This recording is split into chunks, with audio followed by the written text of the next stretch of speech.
námið myndi henta best fólki sem á leiðin út í einhvers konar rekstur. Þú væri með einhverja viðskiptahugmynd sem þú vildir koma út í lífið.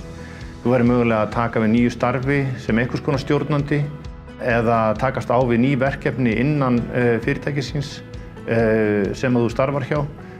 Þarna færðu mjög breiða yfirsýn og frábæra svona þekkingu á því hvað það þýðir að hafa ábyrgð á fjármálum, gera áætlun og ekki síðast en ekki síst bara stjórnun starfsmanna og verkefnastýringu.